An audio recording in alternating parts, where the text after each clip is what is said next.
sika ene kofa ya bra obi ana yase ya tro ni din ase mema na pata ye bobo a untumi na obi akɔgye enti ema eno na di hu aba ho se yenso so ebi ana the same thing no de ayeye but I think say you me mom wall a friend say blue lights adwobre say mo kan mama me wura kura ho nya say bia me si muni asase say you the person kire say asase na wo ho no e ya santema awurade na otia ne na echi muntwen ma ne mra oba minim say the decision of the Asante king will be in your favor because he has always fought for your interest. Oka chere say KMB Oka regional minister Oka chere say Gidia Ghana of Asante ewo KMB muni hobio mo chance stores na mo chain na man chain ye no enti ono we mama ono ntra ho ma yesisi na de hye ene ne nana no that is what I wanted to say enti we there emini ama anom ne memba adwobre edu ba bi kra no na honorable Patrick Yaboama na as no okame omodo no afa mu e de kofa central market ni mu ho no mo sa de be fro friends sa bridge foot bridge no e de be see form sa be wura blue light ase ho no no na akota wo hwe asase ne da ho no na esotra left right is nyina building nyina ase sika ahwere no enti edu ba bi kra no okay bibi say oba say oba be support with oba support omo with 50,000 cedis and a 200 bags of cement but oha de na any damage akoso no a ohunu say mo na ode ba na 50 so enti o say omo bo say ode another 50,000 Ghana cedis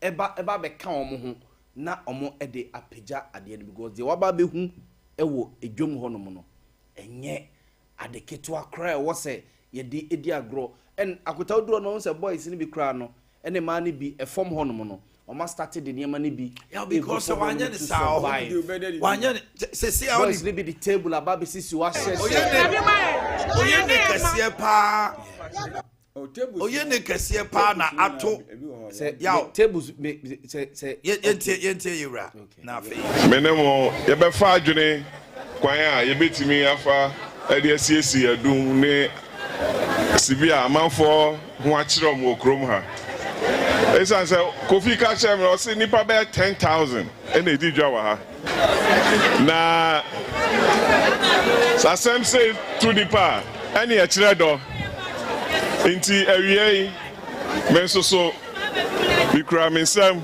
asire 50,000 Ghana cedis yes ade and 200 bags of cement here we are adwuma no shasi a mesa de 50,000 na ade abeka 900,000 enti mesremo sani amadi mo honi mwatra se abusuano mesremo mo mani nyesa mo so a ya disika be hye mo sasa mo fa hwe amanfo no mo fa no credit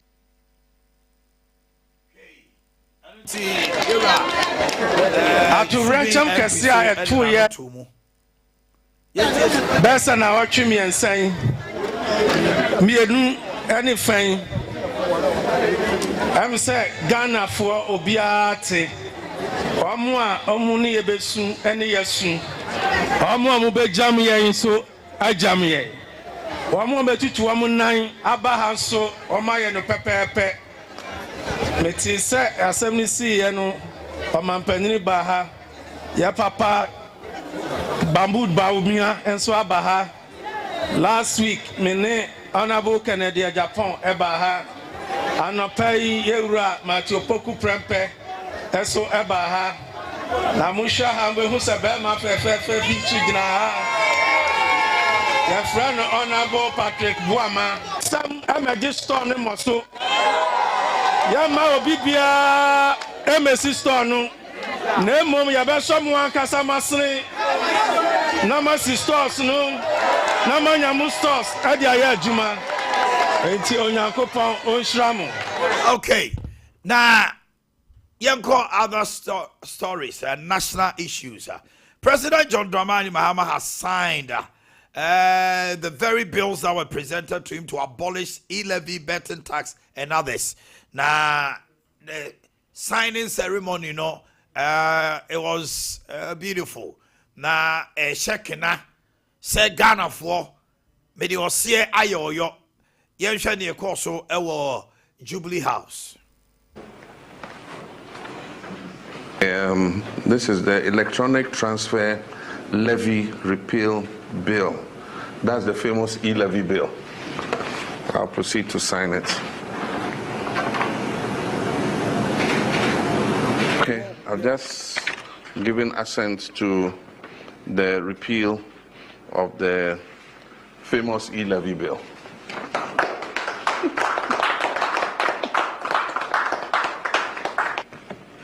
Now, this is the Income Tax Amendment Bill 2025 to remove withholding tax on winnings from lottery, betting, and games of chance. This is the famous betting tax repeal bill. And so I'll assent to it, 2nd April 2025. So betting tax is gone.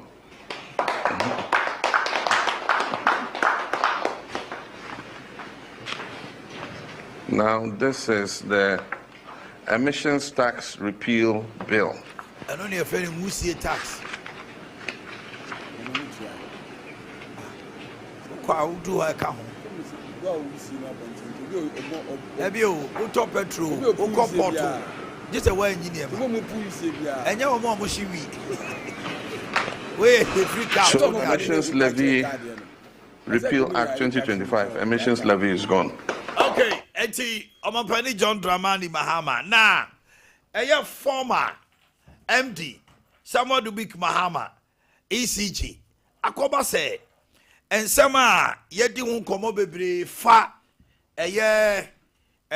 containers no. Na yeboni din ni abo yewura podi ni abo afenyo market din say oh omuni mu bi containers no ono wo free ho no. Sign wo ja no ho. Ne stock uchre say Dubik, good morning. Hello Dubik, good morning. Good morning, Mini and Design. Me who ye pa na unso e. Nyame adom ne won pai bo. Ye do ba de ase. Wada Roma enche bia na wodi wadwuma to ho wo ECG. Anche bia so ne ekoto aba.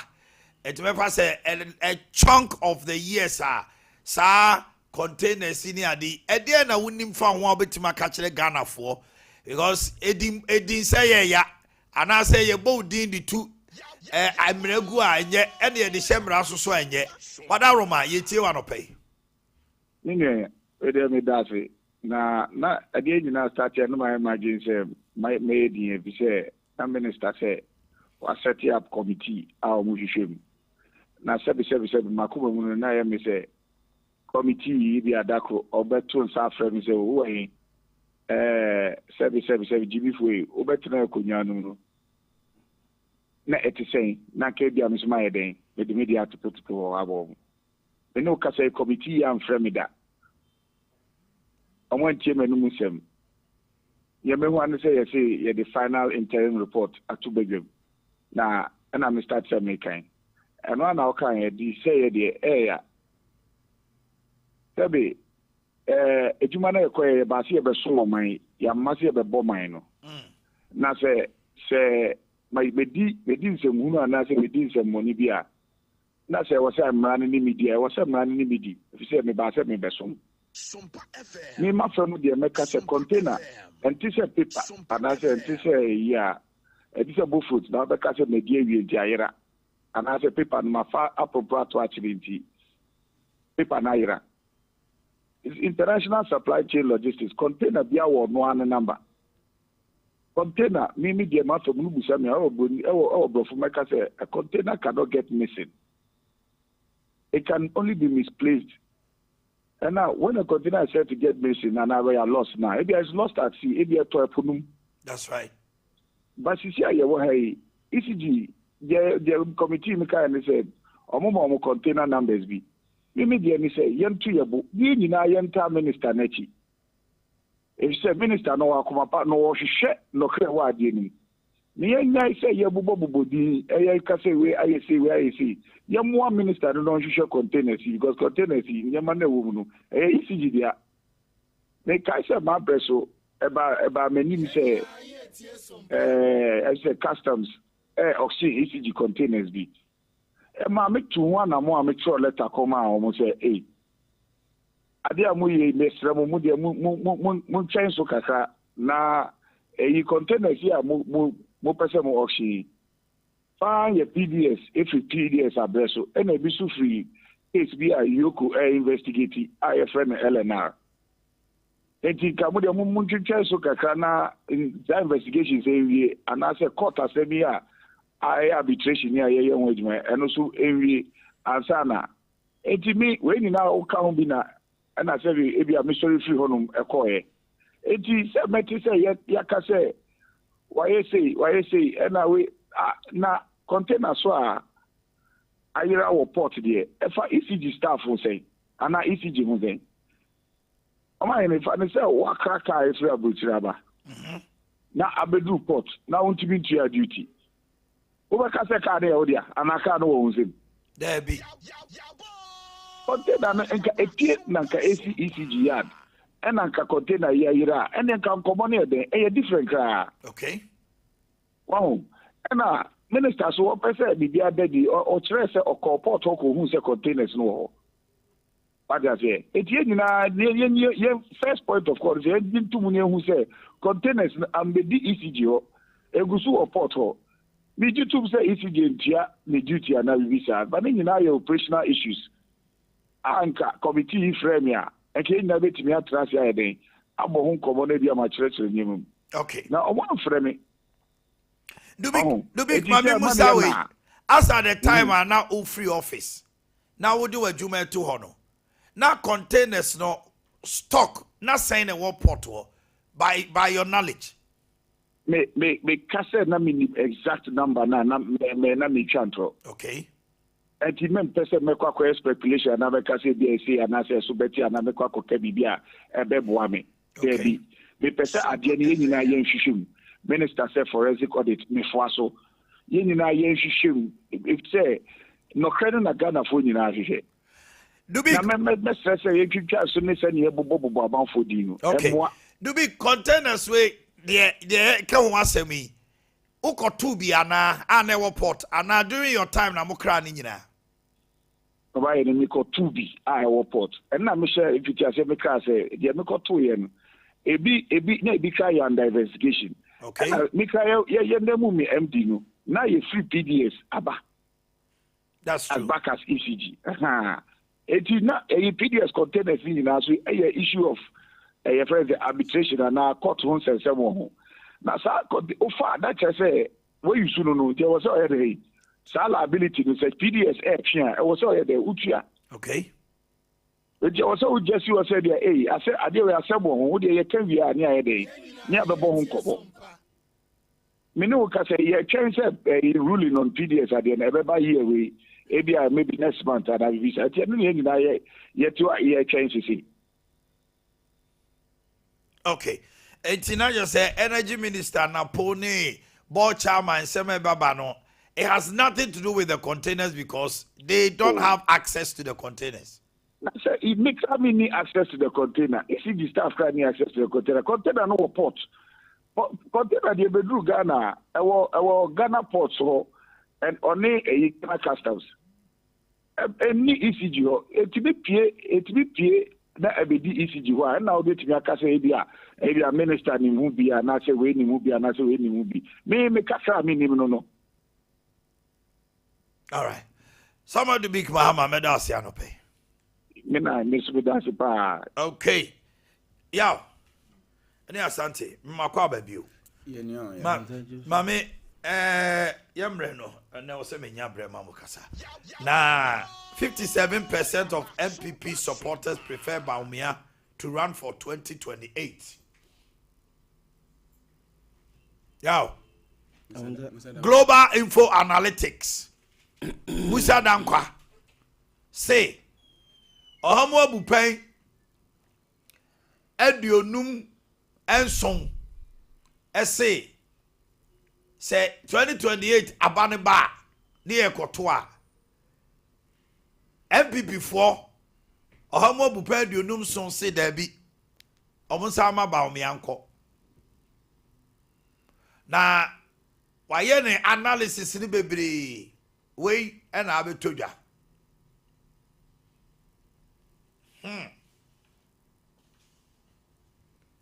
ya wa mi too Matthew go Matthew Honorable Kennedy Japan camp so say Musa Dankwa is so far the other side of the polls emra say o Musa Ghana for say why na omo de ni begina obetime wi ni power e de ama MPP na enkoye MPP MPP for betima to ama so no abawe mo nti the Kennedy Japan camp ne the other camps no so fi say Musa Dankwa research no is enko that point say Ghana for Musa Ghana for nyina say why na omo fi say omo pen why no mu fi say omo pen ne ba ye de Canada Japan ye de aduchum e de Brian Champon e de ya bo ama da bi kwamna Japan so omo ma ko bi pen no nipa 1 2 3 4 5 6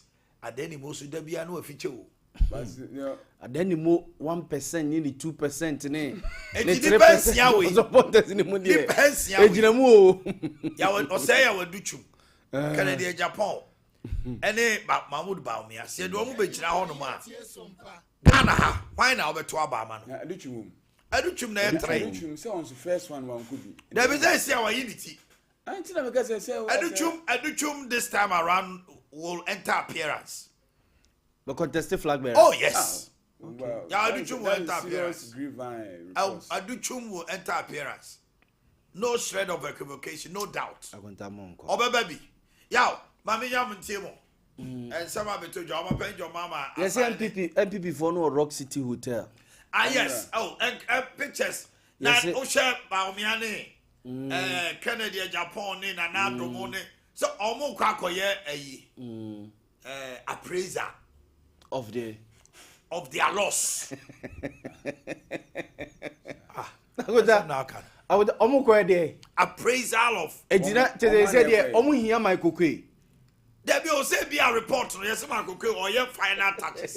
But where ye, commentary. Yen Shiana, ye who you watch it. Yendi, come on, a man for who is a and what feasting, what hosting, or say, why are they? Officer party, no. Why are they? Casa winning, Casa winning, or Macco Bopo. Where ye, the bond where the bond of 1888 the bond of Rock City the bond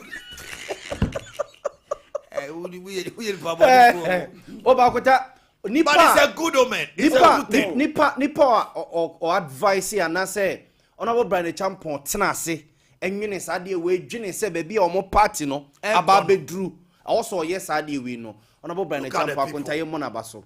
He has members really, of parliament really done aspiring so when you pay a good picture old and new now and come on course for the past 2 months for the past 3 months no and come on course abonte no na a create impression be say ase Nanado Dankwa Akufo do kra ne Baumia nkasa omonye fa then ase party du kra po Nanado party no empe Akufo do kra ni ma hwe Baumia ne Kennedy Japan ahwe omusia de besi nye papa ene MPs ni bi kura ne afanya market kura no ense da nye fine ne en command ye bebre na akoso abonten atesem na doso into honorable Brian Champo initiative we ya me hu suggesting kodua wo ho me hu se na bi wo ho me hu se even nipa bi a omonye executives nipa bi omonye MPs kura no omafre omo former MPs chairman foni bini ade ade so obi a obetumi aba bia omafre omo nyina the young man has done omo mesia and akonta a good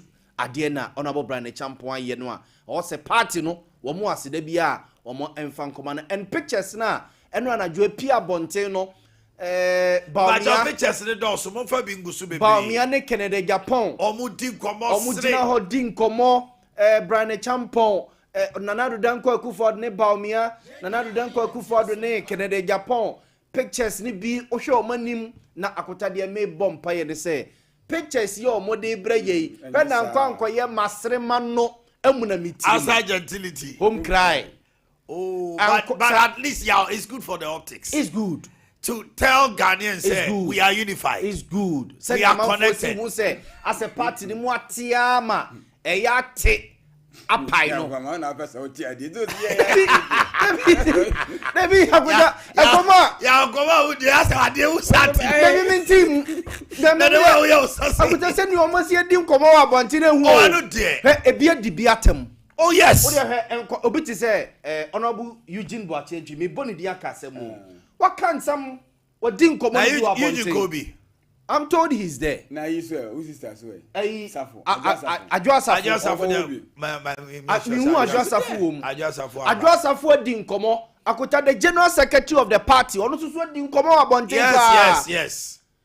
Akuta ni padie. They should all come to a conclusion. Say nipa ho asem a. Yaudie no ne ade no e ma omo efome. Eti wey we fit say reconciliation. Yeah. Regional minister, former OMP.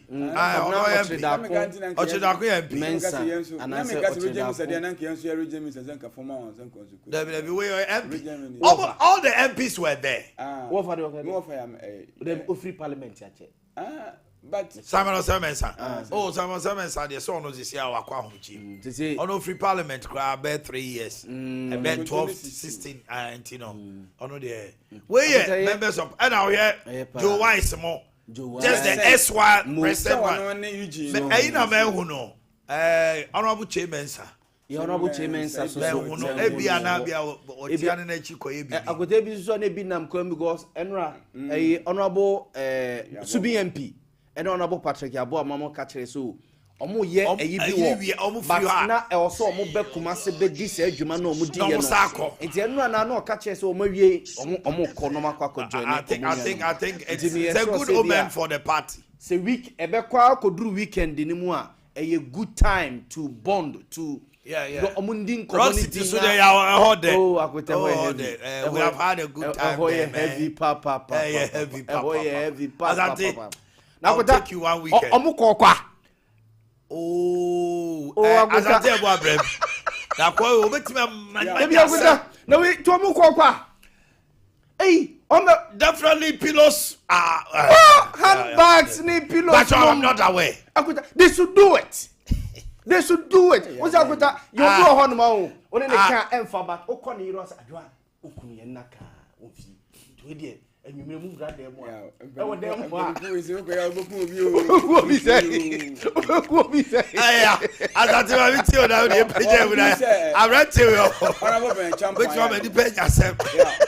Honorable Brian Champon, excellent. At least. Ono running, ono met me a cassette for presidential now. On says home to the future. But running mate, any bad. I'm telling you. For running mate to any of them. A bit my Ken Bryan. A bit my Baumia Bryan. A bit my Napo Bryan. A bit my Napo Koere. I would say, Okope presidential. Oh, Napo to me, Baumia contested that. It does about be okay future. Future so. No, Napo future 2032. But 2028, Napo. If anybody's advising him to come so be contest here, into the future. 22. And then I will Brian there and make into the future. 32. No problem. But into the future we go. Why no? But see a party. Asante, will you advise Napo? So on me, flag bearer. After 2032, 2028, 2040. During last year, na me can. Shouldn't venture. 2032, fine. 2028, into the future. Into the future 32. Come on, Apokwaji's position in 2 minutes. Me can say as far as Baumia intends to continuously fight for MPP flag bearer. But as to whether Baumia will choose him again for 2028, it's another question. It's another issue. That should be a headache to him done. But on so this particular infant American say J to central market. That's right. Railway so no. MPP for Adeakye me for me is good for the optics, but unity wise me no money adwin. Just say. Hwe party no e say ye pro yempu. We ye penyu ya kro ye obra could you na party ni sin so the nation be ya in this situation. Omo so could you aba na nipa ni je no could presentation. That's all my baby could you be. Debio could you came in on the party's behalf. Then Kenya Japan back on his behalf. As it Brian Champion so cry bana. Brian Jaomai. Well, Brian Bobo and one back. And now a Napo, a Baumia, a Kennedy Japan, honorable Patrick Yaboa, Subi MP, MP, Menchia South. No, they are members of parliament. No, on my own say, and Sandy paid and the Kumase blog led by Census. Very good. On say, Mimi can say your intention na mpanifoni bi. Supposedly nipa na benyem say a presidential ambition. Some of them, or most are you of them. telling me Yabuama came because of not necessarily that, but maybe you could have the vision in sight. But ni penny be wow. Where and na akoba say oh na say ye say one for edge nchia no anko agibia say se bi obi a. Yes say say Yabuama kwa ya mato menkrai. Debi o ya manya ho. Enya ho na me obisi me ni akatechi abantimi so me me. But the me can say Jagota also kwa obedi obefe president na. Debi banya ho debi o oman. See Kumasi mayor. Kumasi mayor na the me can buy on say me can say unity wise ko hwe na kofo dia he yo. Adeakye na we aba na akoka wa ni o maye. But the party no say na fe ni say could ya baba ni dia wi. I say nka obi mpo de ba oh ade am de so. Of course. Why? Because Enuche say he is the top of he is the head of the party. Ne do mu ye nyina mu ye o party ni dinimu nye party ndi mu ye. Okay. But Yaboa ma ho timi. Ninchi e wa asante. O ma eye party. Uti de me kire ono. Muntaka. Ninti wa asante. Na si me adum hini. Pa jo te me kire ono. Ninchi wa asante. Muntaka nchi wa. Wo de he MP so ma ba ha nyina no. Afanyo ma kenyo no na e leader. Send e bia nke wo say MPC nyina de fa ono so no be donation no. Me de me hwe the wine. Omo fi say omo nkrofo temi o. Omo nkrofo asante e na de atomani. Etu de hwe led by Asenso Ekokos Napo ofriha Muntaka friha. Omo ma ba nyina no. Yente say Sanga mama ya ga majority leader. Na bia wa leader omo say omo so be bibi but the effect omo feeling no omo nkrofo it allow them give them the space Kodi Abia in the name of the party. These individual members of parliament no omo stronghold let them do it. Obi on matie say odi koma Kodi anom de aba ye ko gada no obi a ebia ni gidie wo mu no nye say atoape but office on so or a member of parliament or be unity no so gi abodi ni be ye. It is good for his constituents. Let's allow it, Asante. Oh, well, but me there's an observation because in Fitiase na eba no. And now, on say na mo kan say bi bo my ka Baumia defense. Any Napodi. People were even asking say on say the telepathy will be there even in future. Because of their union in the just recent election no kra no ka. Presentation no go so kra no. Nanka bia Napo that about me call Napo that is senka ebehu say this is possible what could happen. I agree with you. And nobody me abome we say okay going to the future because on say MPP abakosi no on my kufo ma be kufo wie na hinie no anana mamu no one aliu nyina do aliu play omo nyina free scene mu na do wie ye no one Napo events about me no any oboni chidom no ono one free mu you still contesting and is Baumia ababe fan Napo a na say because whatever happened last elections no corrections what's it kufo ne akako 96 but 2000 of aliu anambo 2000 of aliu atano sefa o de be make Mohammed friend say Mumuni everybody obi akọ ebia o ma ti Amidu by 2004 Amidu by 2004 and Mama Mama by but me can say omo tradition wise no omo tradition people tradition no na make say enkani I uhwe on the optics in that enka ba me ba nanka na put can ho down it tells you say definitely in the way na he's going with him but sir ye ma omo kwan na ono so decide whether or not so Baumia is a man of data. So he will also consult and see data whether the post data help or not. Data no, but me also data so help no man. I no ni agree to the area for now. Obi amfani data. Ziko. Trans in a keja so my yeah the tip of Jumedi e mamusisia. We'll be back. Stay with us.